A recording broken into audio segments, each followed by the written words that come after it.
If you're looking for a new way to support the podcast, check out Dubby.gg, an energy supplement company trying to make a difference.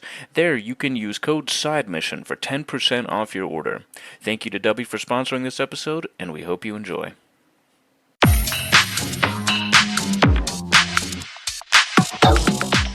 Welcome into the newest episode of Side Mission.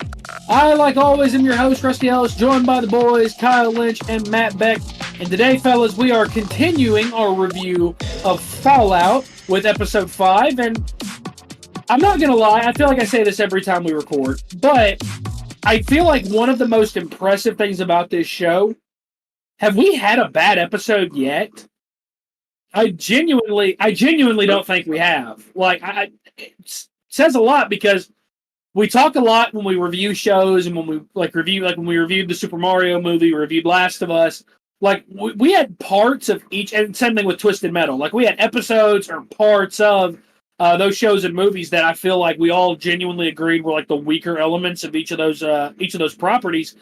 I'm impressed that 5 episodes in, there genuinely isn't a weak episode, and episode 5 kind of continues that trend. Kyle, I'll start with you, as we always do, just because you're the bigger Fallout. I think you're probably the biggest Fallout guy of the three of us, I think, at this point, the way that you've played through New Vegas again.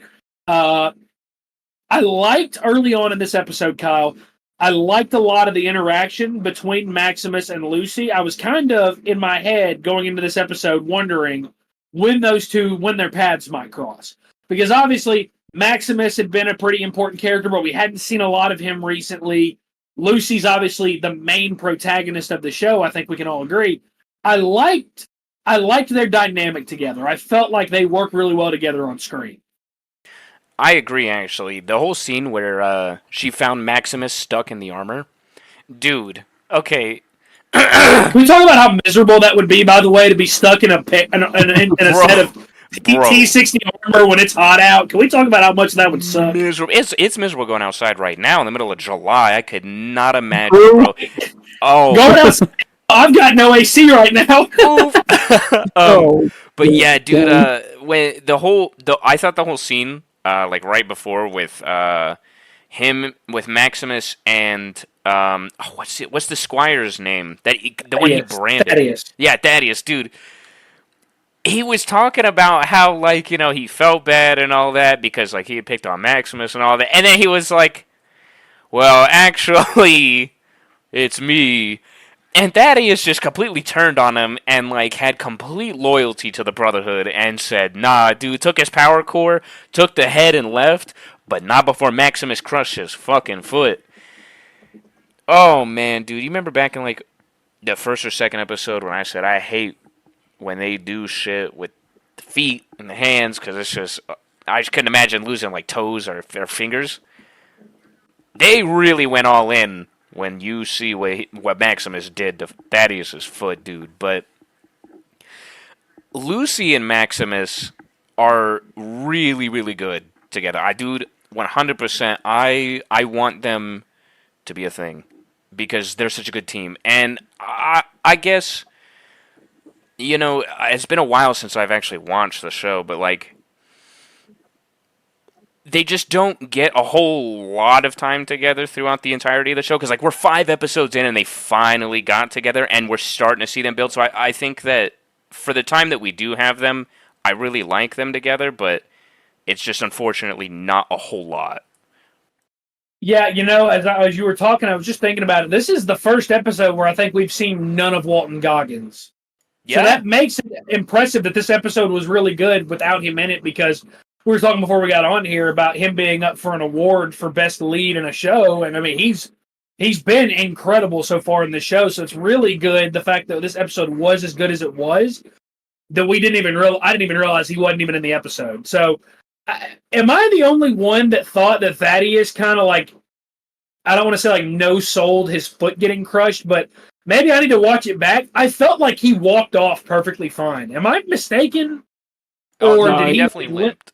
Yeah, he did. Okay, so I'm mistaken. That's on me then. I was watching it and I was like, he seems like he's walking just fine for somebody whose foot just got crushed. I stub my toe and I start crying. I was like, what a man. I will say, early on, I was conflicted about that scene, about him just turning on Maximus.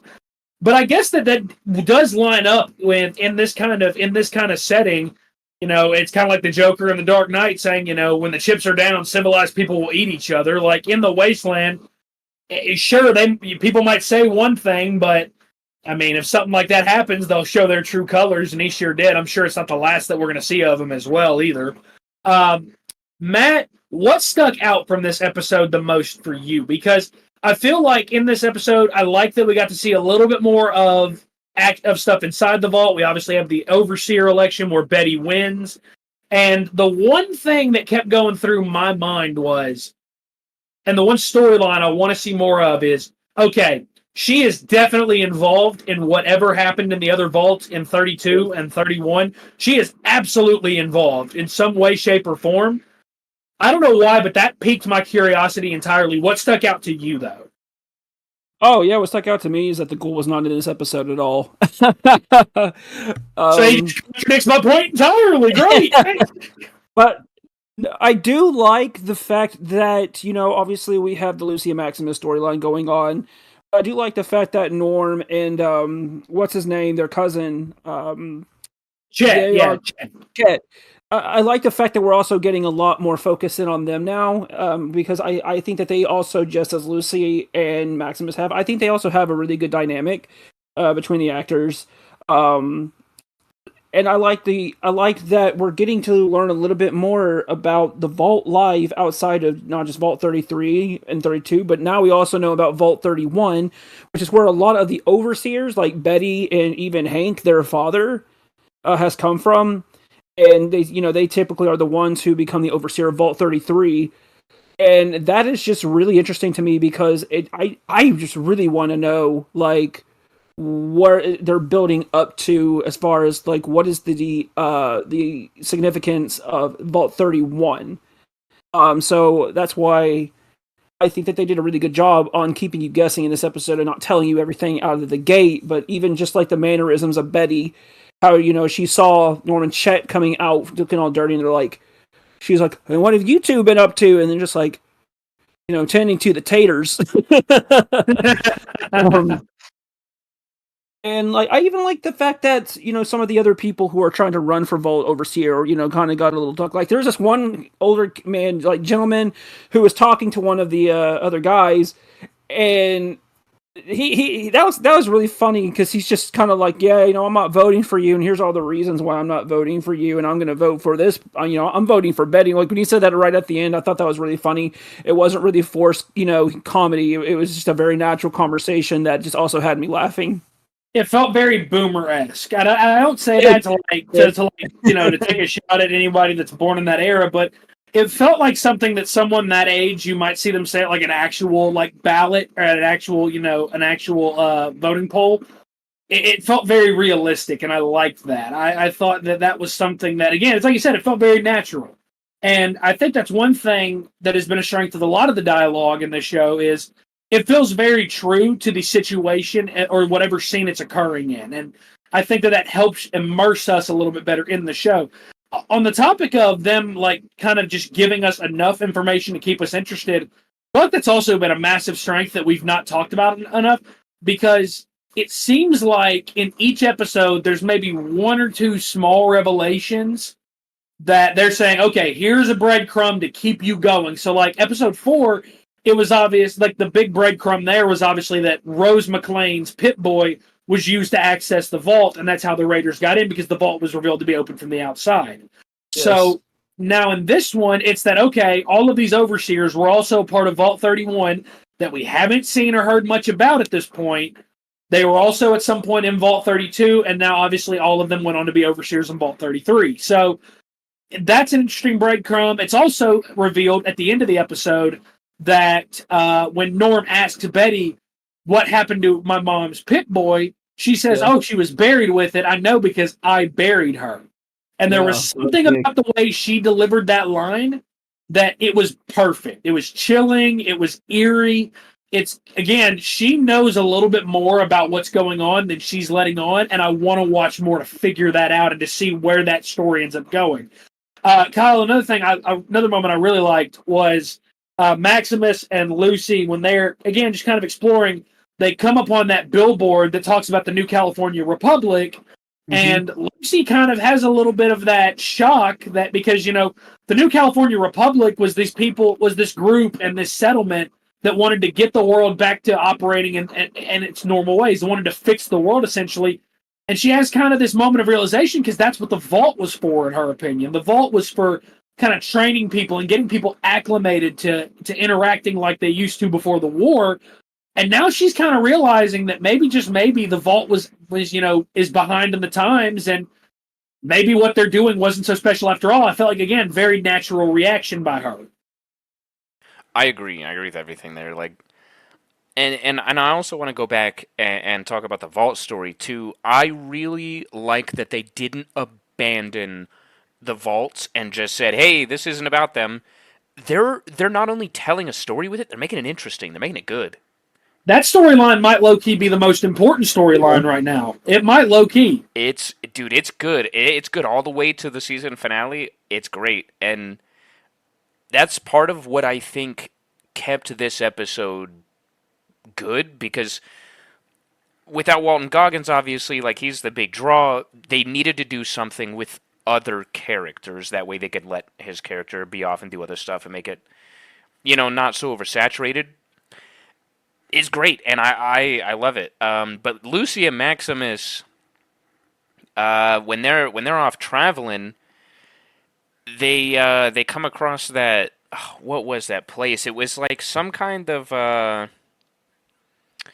rundown. It was like some kind of like shopping mall or something. But they went in looking for medical supplies, and ended up falling down into this trap because the door that they were supposed to go through was locked and had a trap door underneath them.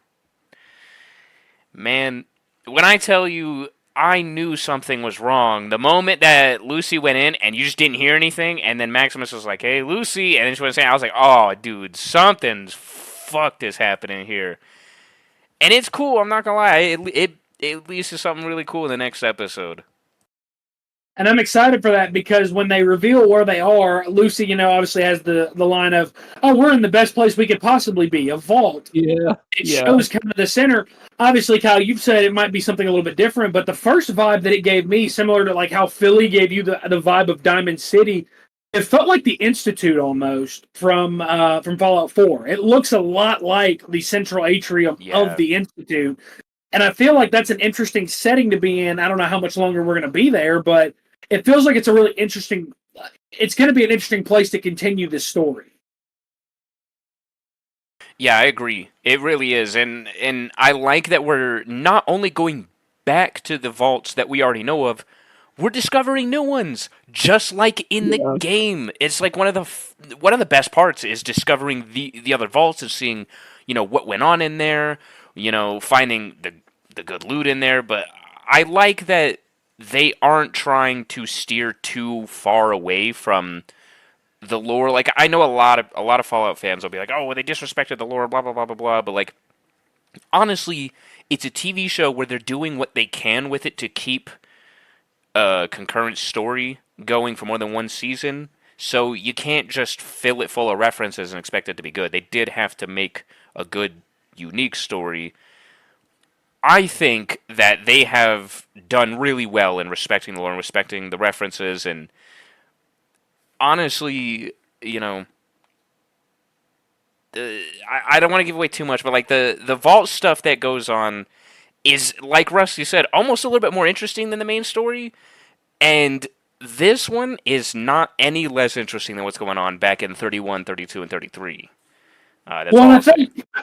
I think that people have this idea, especially with video game properties, because I think we saw this a lot from Twisted Metal and The Last of Us, where people were like, "Oh, well, we want more references and give us this, give us that." And it's like, well, the thing is, these are takes on these games. These are different takes. Like, sure, the overarching story of The Last of Us TV show was the story of the first game. Sure, that was the overarching story, but how you got to the end was a little bit different because it was kind of a different take on it. And I think that that's important. It's important to balance that, the unique stuff, with the fan service, with the references, because I feel like if you throw in just reference after reference after reference, eventually that shine kind of wears off and that becomes a little bit dull at a certain point. I feel like they've done a good job here of at least respecting the lore of Fallout while also giving us some new things as well, and that works out. I mean, I'm with you 100%, Kyle. One of the things that I loved from the games was just going out and exploring, and you come across a vault. And then you find out the story of that vault, what they were doing in that vault, what that vault's purpose was, and why it fell apart ultimately. I feel like that's one of my favorite parts of the game is just finding stuff like that. So I feel like this show has done a great job of maintaining that. Matt, just because I typically always go to you first here because this is like your thing at this point, has there been anything we've not talked about yet that you wanted to address? Yes, and speaking of vaults, how crazy was it that, the new overseer, Betty, is telling, hey, everybody, we're going to go over to Vault 32, right? Yes. As a group and going to go check it out. They get there. They clean that shit up. Like, there was no bodies, there was no blood, there was no signs of a struggle or that anything happened there. It looked like you expected a vault to look like in its prime.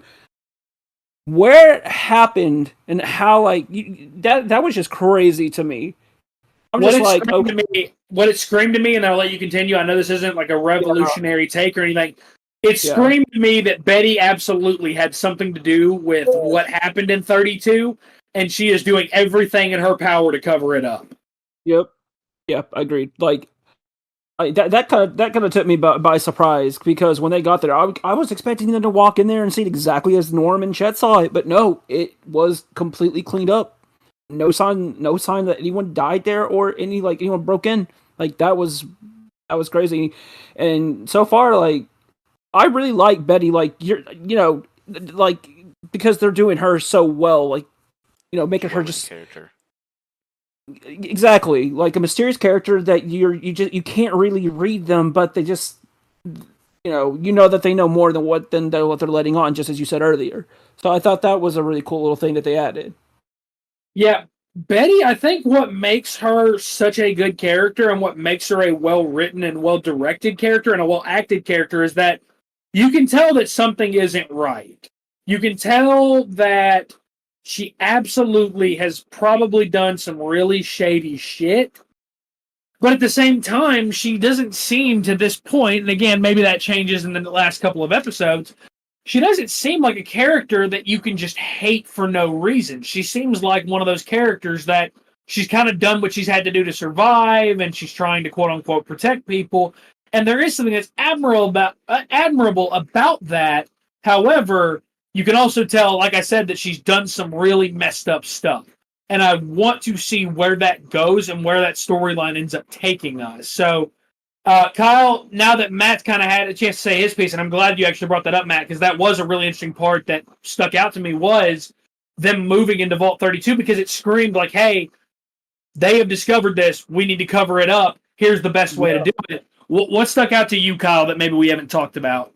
I actually want to go back and talk a little bit about the whole election thing and how everybody wanted to vote for Betty because she's already been overseer, and it just felt like the most comfortable choice, right? Mm-hmm. And then they had that little phrase about how, always vote Vault 33.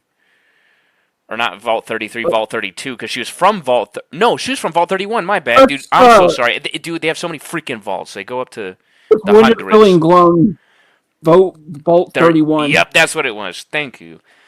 And that's another thing that's a little bit sketchy is, okay, like, Vault 32, there was some wild shit going on in there, but what's up with this Vault 31 always being the overseer? Everybody from Vault 31... is always an overseer. There's some and we real know nothing about it yet. Yeah, like we know nothing about Vault 31. Like, if Vault 32 is as messed up as it was, what in the world is happening in Vault 31? That's my question. Yes, dude, and that's part of I think what keeps it. See, the Vault story. It's not like you can really see where it's going. It you know a few things, but it leaves enough mystery in there, and I think that is what keeps the Vault story so good, because you can't see where it's going, and it's so easy to write some little side story with these characters that is predictable. But I'm glad they're keeping us on our toes. Like when Matt said that they went into Vault 32, I was expecting them to see all the dead bodies. I was shocked. I was looking around the same way Norm was. I was like, wait a minute, that wasn't there. But yeah, man, that was all I really had to say. Yeah, no, I think that, again, have to praise the show, because what we're talking about when we come to leaving those breadcrumbs and giving us just enough to keep us interested, that's pacing. And the pacing of the show has been phenomenal so far. Again, so much was good about this episode that I didn't even recognize that Walton Goggins wasn't in it. And that says something, because Walton Goggins has been one of my favorite parts of this show, alongside Ella Purnell as Lucy. I feel like they have been the two best characters in the show. Maximus did start to win me over a little bit in this episode, just because I feel like we're finally starting to get some character development for him. And I love that. I love that we're finally starting to see who he is, instead of just kind of the robotic character he was at the beginning of the show. So that's great. I think he's turned into a really, really good lead as well in this show, alongside Lucy and the Ghoul as well. So there's definitely more that I want to see. Also, and just because I remember what he was like in the Disney Channel days, Moises Arias as Norm has been phenomenal as a side character. He has been phenomenal. I have loved his involvement with the show, and I think that he's really shown his acting chops quite a bit so far through these first 5 episodes. I really like a lot of the storyline that he's involved in, and every time he's on screen, I find myself wanting to pay attention, because I feel like he's a really compelling character. So, all that being said, fellas, it's been a good episode. I think it's a good place to call it. So that is going to do it for this episode of Side Mission. Be sure to check us out on Twitter at Side Mission Pod. You can follow us as well on Facebook at Side Mission Podcast. For the boys, for Kyle, for Matt, I'm Rusty. Thanks for listening.